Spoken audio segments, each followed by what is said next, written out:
This is going to be a fun next session, as you can already tell from the YouTube clip that's queued up here. Tom Stebbins is joining us for the next session. Mr. Stebbins joined the Law Firm Reform Alliance of New York in 2011, and he currently serves as the executive director of that organization. Prior to joining Lanry, he developed commercial scale wind farms in the Northeast. This will be a good conversation to have afterwards. In the Northeast United States, and coordinated national marketing and promotional efforts for regional television programming. Mr. Stebbins has spoken to dozens of organizations and been published or quoted over 100 times in publications, and has interviewed in numerous radio and TV shows. He's personally devoted to the issue of head injuries and has built 3 homes dedicated to the care of people affected by head injuries. So a really interesting, diverse background, and looking forward to hearing Mr. Stebbins' presentation today. So welcome. Thank you. Well, thank you so much for having me. It is absolutely great to be with you. And it is an honor to come after 2 esteemed attorneys. I am not an attorney. While those 2 gentlemen are Washington Post, I am a bit more New York Post. And I will talk a little bit more about what I mean. And I want to build a little bit on what Harold talked about earlier today, which was third-party non-recourse litigation financing, which I like to refer to as lawsuit lending. And Harold talked about the hedge funds and the billions of dollars, and I want to call my stockbroker and talk to him about it and the returns. Well, I am, as I said, more on the New York Post, and I want to show you a brief video about lawsuit lending at the consumer level. So let's hope this works. I think it will. We'll give it a fire it up. Man, what's that, a Pikachu? You want me to call an ambulance? No, call the lawsuit cash truck. Did somebody call the lawsuit cash truck? Your leg is broken. Why didn't you call an ambulance? I need a cash advance, 10,000. Here's 10,000. Call me when your case settles. Agreed? LawsuitCashTruck.com saved my life. And so this is the kind of story that my organization uses in New York to describe lawsuit lending at a local level.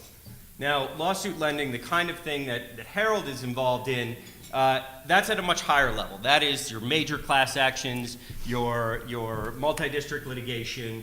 But this is what's happening at the consumer level. And at the consumer level, these loans are not treated as loans. So there are no consumer protections at all. They're treated as investments. And what the net effect of that is at a local level is some random dude in Staten Island throwing money at a converted ice cream truck.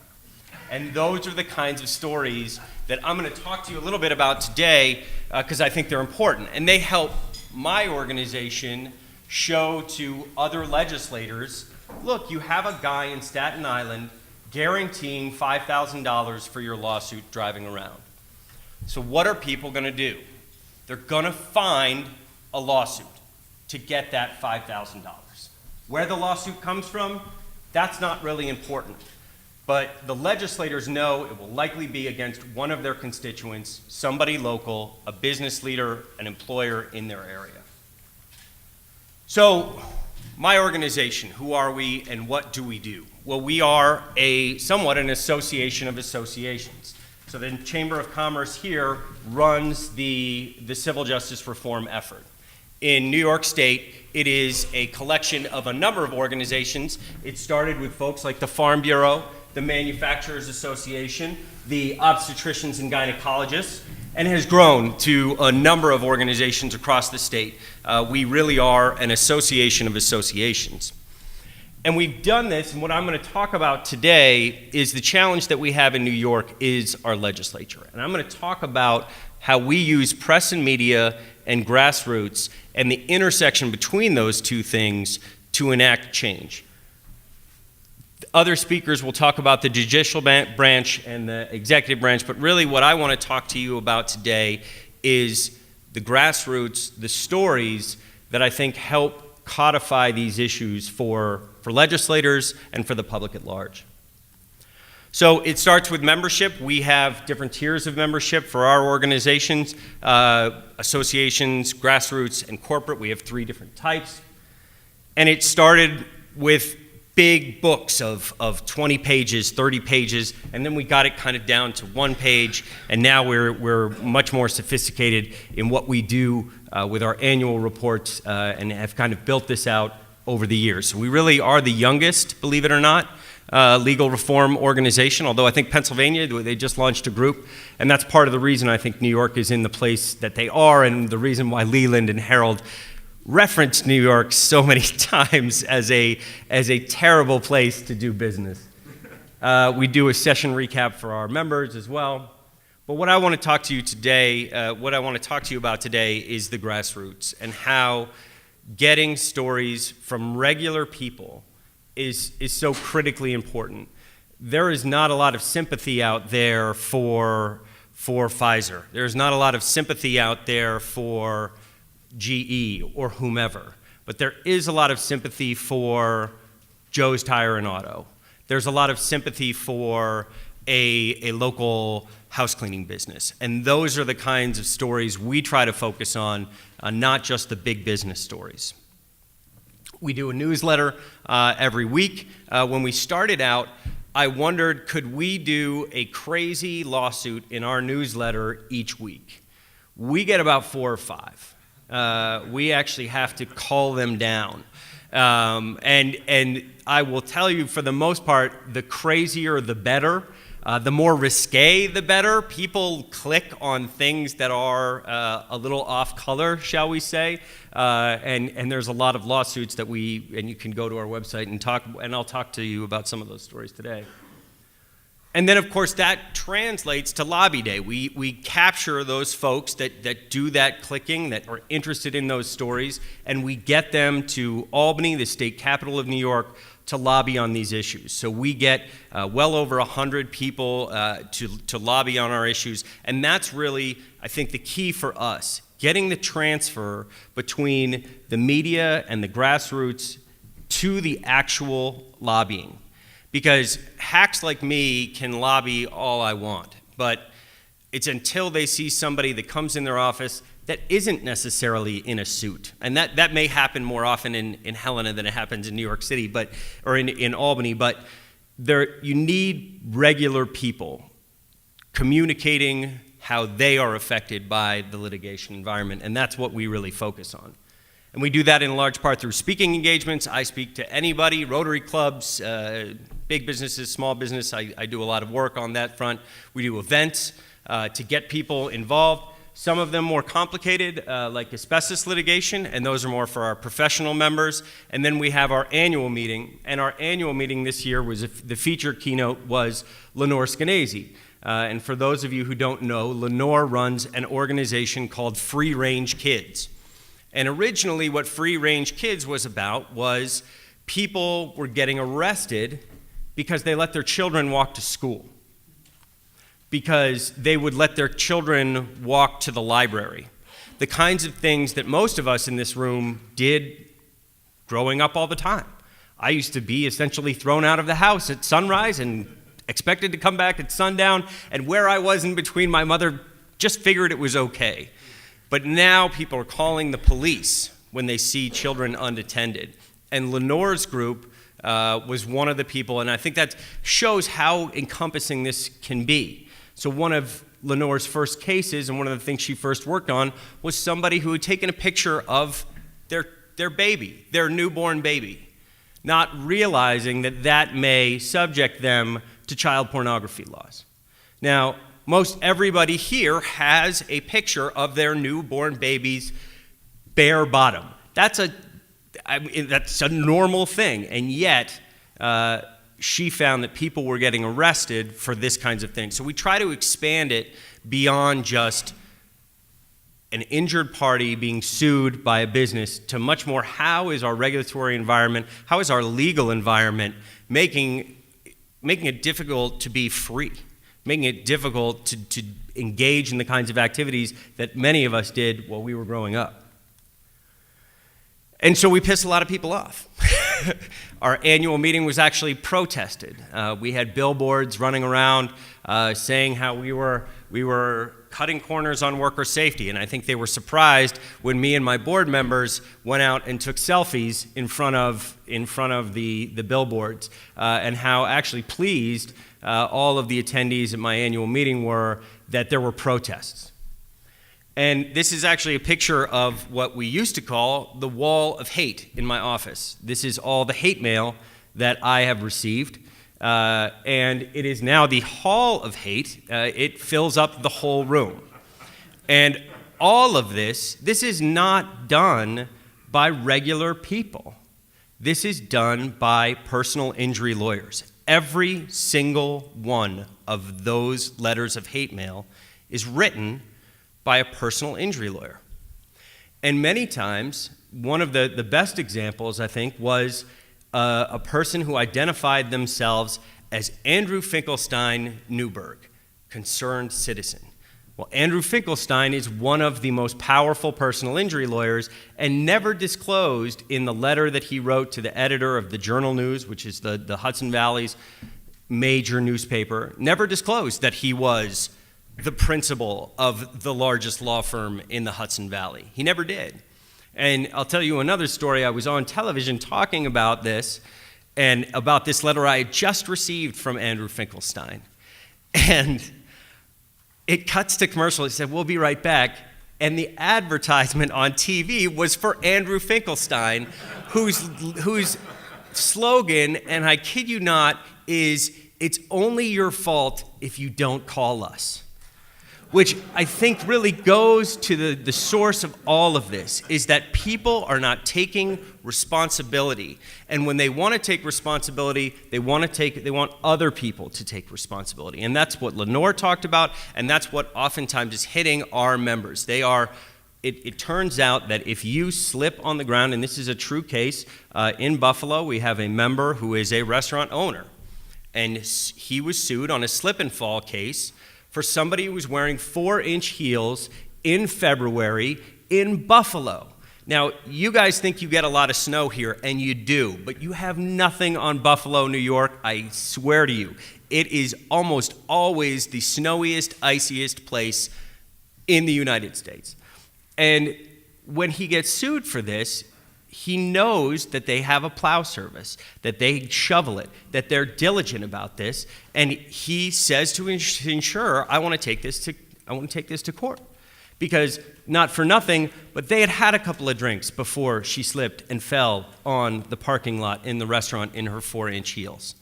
And he said he wanted to take this to court, and his insurance company said, why don't we just offer $5,000 and see what happens? And I think this is one of the problems that we have in the lower level litigation that's hitting small businesses, is that people are settling small claim cases because they know that it's probably cheaper. They call their lawyer, and their lawyer says, Jim, it's gonna cost you $6,000 for me to defend you here. So why don't we offer him $5,000? But the problem with that is if you feed stray cats, you eventually have more stray cats. And so if you start paying out on these lawsuits, you will eventually have more of them. And that is what has happened in New York, and I think that's what's happened across the United States as we've monetized our justice system. Oh, I've still got the wall of hate up there. So what I really want to talk about, too, is how we have used grassroots members, the calls we get to our office, to get these issues out in the media. So I'll give you an example here. Colette McClafferty, who you see there and there. Colette was a singer and is a singer, and she was paid $75 to sing for a Pink cover band in Long Island. She was then served a $10 million lawsuit that alleged that she was violating another Pink cover band's rights to being Long Island's only Pink cover band. And within that 128-page document, $10 million lawsuit, They alleged that she was too old, too ugly, too unattractive and untalented to front a pink cover band in Long Island. So the media picks this up. Singer sued for $10 million for being too ugly, which isn't great for Colette's career, as you can imagine. And so what we've done is we've got Colette in the media. We brought her to Albany. She was brave enough to speak to people, and we now have something called Colette's Law, which is functionally a loser pays for very, very small cases. So as Harold said, one of the challenges with loser pays is if somebody that the people who pay on loser pays are your Exxon Mobils, it is generally not Joe, the schmuck who sued Exxon Mobil. And so in the case of Colette, she spent $15,000 defending herself from a case that was demonstrably and obviously frivolous. There is no way that a pink cover band on Long Island is worth $10 million. There's just no way on earth. And it was clear that it was going to be dismissed, but she had to defend herself. She had to get a lawyer. She had to. And so we have a law that's called Colette's Law that is a loser pays for small claims like that, because those are the kinds of claims that I think are really affecting a lot of just regular Americans, not just big companies. And of course, we also have a number of other folks. That's Margie Miller. Margie Miller runs a lumber yard. She is able to talk about how asbestos litigation affects her, how she and her lumberyard have been named in asbestos lawsuits. They didn't make asbestos, they never manufactured asbestos, they never made any products that included asbestos, and yet in 1970 they sold something that included asbestos, which they had no idea. And yet she finds herself in the unfortunate position of being a target of litigation. And the goal here for us is to create local champions. Now, Montana is a big state, and you have lots of cities. And I think one of the things that we try to do, and we're trying to do right now, is build out local chapters. Get a local chapter of our organization in Buffalo. Get it in Rochester. Get it in Syracuse. Get it in Long Island, where I hear there are some great pink cover bands. That's what we're trying to do, and I think that's what I think is so effective about the chambers is they can create those kinds of local connections as well. And so we want to build organically, we want to organize locally and mobilize effectively. That's our kind of mantra. There's a lot of stuff on here and I get it, but really what we're trying to do is trying to get local support so that people eventually lobby their local legislators. Because we get a lot of times, we have a lobby day and we're sending somebody from Queens into the office of somebody from the Bronx, just because they're kind of close. But really the legislators want to hear from their own constituents. That's who they want to hear from.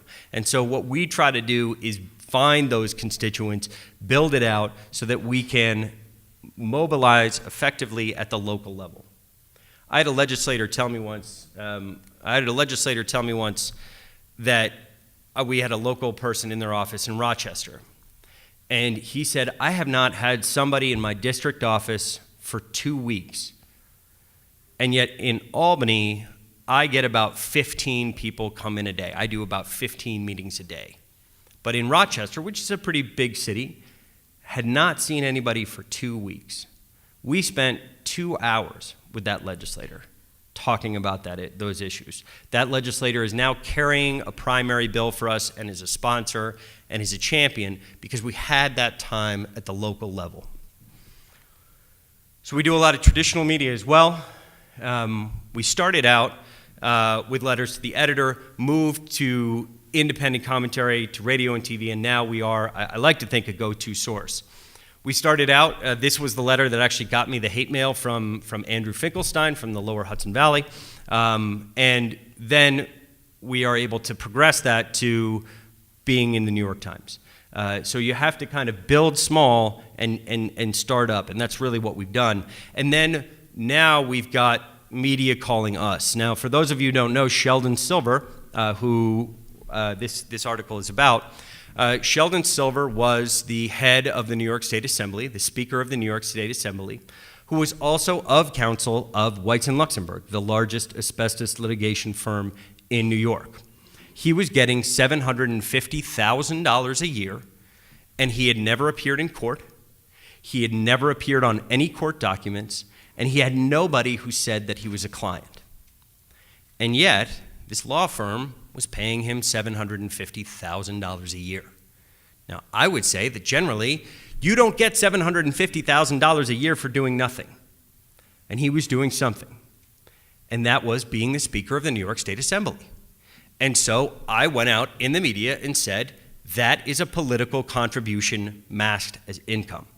And if you see when I'm surrounded by cameras, that's what I was really one of the only people to say that. And that's because so many people are scared. Colette McClafferty, the singer, she was willing to go public. But for every Colette McClafferty, I get 10 calls, 20 calls to my office of somebody who's been sued and they don't want to speak out because they're worried if by speaking out it will make their problem worse. And I'll give you an example of a friend of mine in my community. She was sued by a police officer who allegedly slipped and fell on her property in responding to a house call where her house alarm was going off. It turned out that this police officer was on his first day that he could collect maximum pension if he retired, which he did. He went on disability, and he filed a tort claim against her and her homeowner's insurance. So he collects maximum pension, full disability, and a tort claim against her, all for allegedly slipping and falling on her property. And as she did some research on this, she found that nearly every officer in her town had done the same thing. The day that they become eligible, they all of a sudden slip and fall. And they are able to essentially triple dip into the system, and the tort system is just one part of that.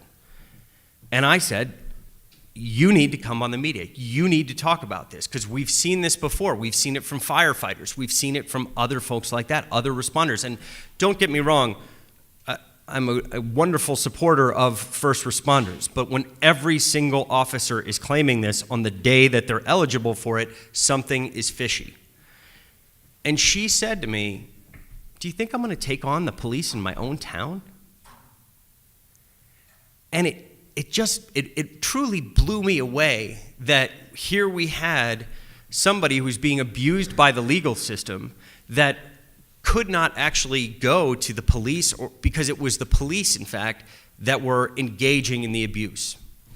And for every, her name is Robin Holstein, for every Robin Holstein, there are so many other calls that we get very similar of people who just don't want to talk to the media, not just because they're worried about the cops, but they're worried about the legal system itself. They're worried about the judges. They're worried about the juries. They just don't know.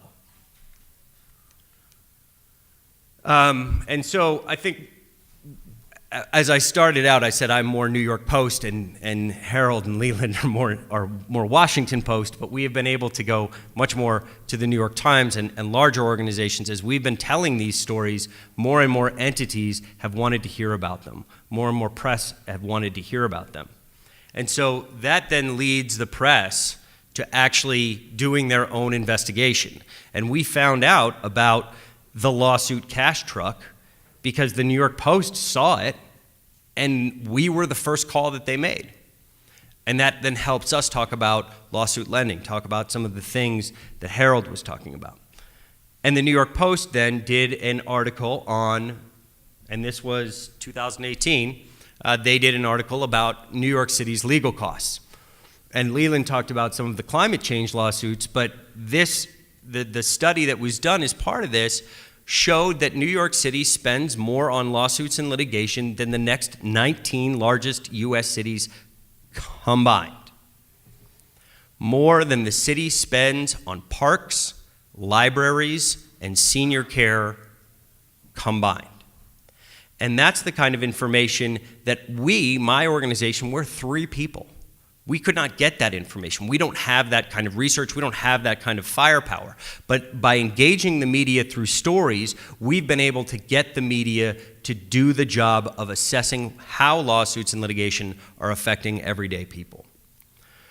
We also do a lot of social media, and I think my point here is we started out doing these videos, and this is my former assistant, Phoebe Stombley. She's wearing wings there because does anybody know what the slogan is for Red Bull? It gives you wings. Now, Lee, when you drink a Red Bull, do you think wings are going to sprout out of your back? Of course you don't. And yet, Red Bull was sued for $13 million successfully because it doesn't give you wings. And the attorneys in that case walked away with a third of $13 million. My math stinks, but that's about $4 million-ish. And for anybody else, you get your $5 back if you have your receipt from 2012 to 2014, which you don't. But those are some of the stories we try to tell, but this is what I think is good, but what's better is when it's not coming from Phoebe in a wings costume, it's coming from actual people who have been affected. So these are all Lorraine members. These are all people telling their story of litigation abuse. And that, I think, really helped us. I mean, like I said, it's so hard to get people to tell their story, but as more and more media is covering their stories, more and more people feel comfortable speaking out, and more people are understanding that it is not that New Yorkers are more litigious than every other citizen of the United States. It's that we have laws on the books that make it more profitable and easy to sue. And that's really what we're trying to do. And so then we can take these people and hopefully bring them to Albany, put them in front of the media, and get their stories told. That's really the goal for us, and that's how we approach this as best we can. We also try to make it fun.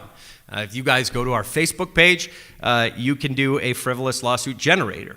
So you type in your name, and based on an algorithm, it says that you are suing for $10 million because your toothpaste gave you flatulence, or whatever it might be. It's a silly thing, but we try to make these sorts of things fun as well. And one of the things we also use, and now, as I said before, the media is doing a lot of our work for us. But we do a lot of research, because another story that can be told is not just the stories of the frivolous lawsuits and Red Bull not giving you wings and those kinds of things, but also what does the data show us? There's stories that can be told through data, and that's something that we try to gather and try to get out to the press. And one of the stories now there's Sheldon Silver when he was arrested for corruption. And I would also like to say that in New York, not just the Speaker of our Assembly, the head of our Assembly was arrested for a no-show job at a law firm. The head of our Senate was also arrested for a no-show job that he had gotten for his son. And one of my favorite stories about that is they were being wiretapped, and he said, "Keep it down, I think the feds might be listening." Said that into the phone. I mean, you gotta be a special kind of stupid if you think that if you just whisper that the feds aren't gonna hear you on the wiretap. But I think one of the things we try to do is make these things visual. As you can see from my presentation, we try to make things very visual. And what you see here is if the committee member is in red, they get the maximum amount allowable by law from the New York State Trial Lawyers Association. If they are in orange, they get something, and if they are in gray, they get nothing. So yeah, as you can see, for example, the Senate Rules Committee in New York State, everybody gets paid. Now, I'm going to break some news for you here. Money and politics are connected. And I was I went into a legislator's office who was getting the maximum amount allowable by law from the Trial Lawyers Association. But I pulled the election form and shown that actually 15 of the top members of or donors to his campaign were 15 of my members. And their collective contributions dwarfed that of the trial lawyers. And the man practically needed a fainting couch. He was so stunned that I dare suggest that he would be influenced by campaign donations. Where would I get the idea that a politician would be influenced by campaign donations? And yet, those are the kinds of things that we try to do that, but a lot of times people are fooling themselves, and the legislators are fooling themselves that they're not influenced by the money.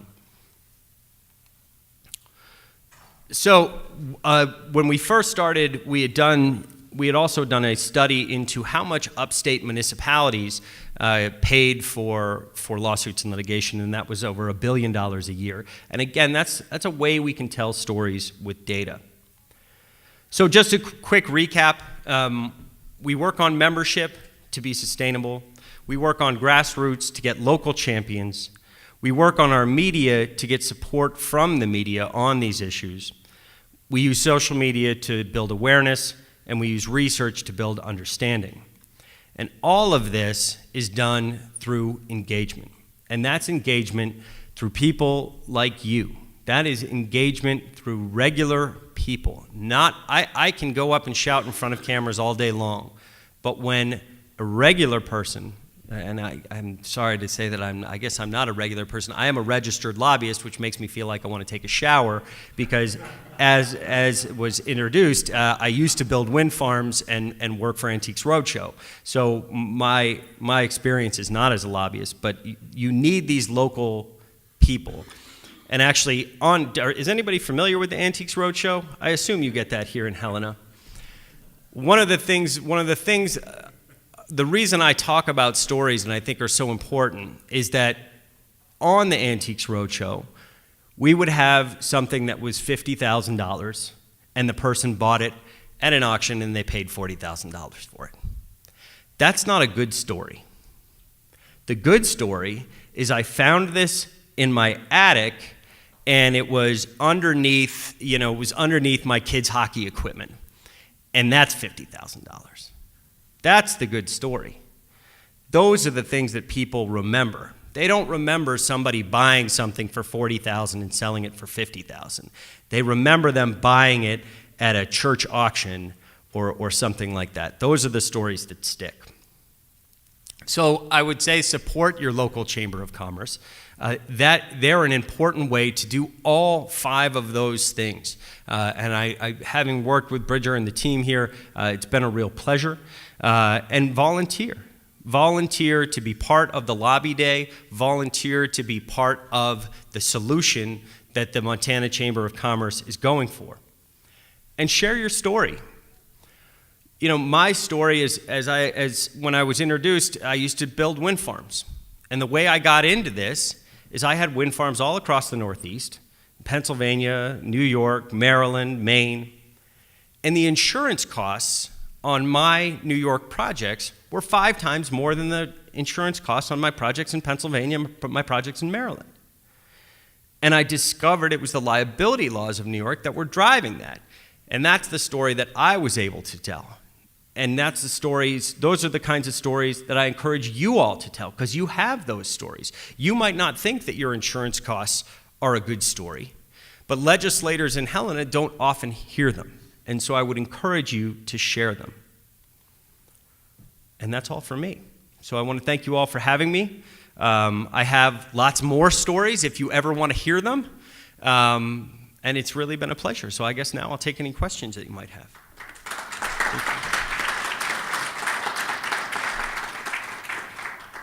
Sir. Sure you want your social security number up there. My social security number. Oh, that's my phone number. That's my phone number. But yeah, my social. Oh, jeez. I have a person with a room full of hate mail does not want to give his social security number to anybody. You got one over here, Yes, sir. Okay, when you have a legislative initiative, how do you get around your governor out there? He certainly isn't on your team, I don't think. So Governor Cuomo, the way that we do that is we leverage the constituencies. So we have, as I mentioned, we have these regular people, and the constituents are great for the legislators. But what you need for somebody like the governor is you need the coalition. You need everybody to come in. You need, when we talk about something, you'll notice one of the groups on here in the top left corner is Habitat for Humanity, right? So we actually work with Habitat for Humanity, and the governor will listen to Habitat for Humanity. The governor will listen to the Farm Bureau. You'll also notice one of our members, the New York State School Boards Association. So what you can do, I think, to leverage the executive is show not just the constituencies, but the industries that are affected. And part of the reason that we did the research showing that upstate municipalities spend $1 billion a year is that the governor, that's the governor's money, or at least he considers that to be his money. That's government money. And I think, as you mentioned earlier, the government gets special treatment sometimes. They give themselves protections against litigation that they don't give other people. But if they know that there's $1 billion being spent on litigation, and they know that they can maybe enact some reforms that will provide savings, they might do that because they see that as their money. Now, it's our money, but that's not often how the legislators, the governors necessarily see it, and we try to make it so that they do see it in that way. Other questions? I'm kind of wondering, so on the class action lawsuit side of things, I think we talked about this a little bit when we first met at a confab last year, but in the scenarios where you're working on a class action lawsuit and trying to expose the frivolous nature of it, have you reached out to the several plaintiffs that are in that, and what's that been like from a grassroots level? Yeah, this is something that a new initiative we want to go for, because one of the things when we've looked at some polling data that was actually done in Texas, and the thing that people register most is not necessarily the crazy lawsuits and the stories, but they often reference, they're more concerned about the stories of the lawyers profiteering, the lawyers making all the money off this. That's why I think the Red Bull case, for example, is a great case, because you have both a ridiculous lawsuit and the lawyers profiteering. And actually, I will be talking, I'm interviewing with Bloomberg later today to talk about class action lawsuits on the food side. So, newsflash, Fruity Pebbles do not have fruit in them. Those, and yet, General Mills is likely to, they're being sued in a class action in that case. Chobani yogurt is not from Greece, even though it says it's Greek yogurt. So there is all these food class actions, which is what I'll be talking about today. And I think those are a great intersection between a ridiculous story and the lawyers profiteering, because that's through the research, one of the things we've discovered is lawyers profiteering is one of the best talking points and one of the things that resonates the most. Any other questions for Tom? Well, thank you all again for having me. It was a real pleasure.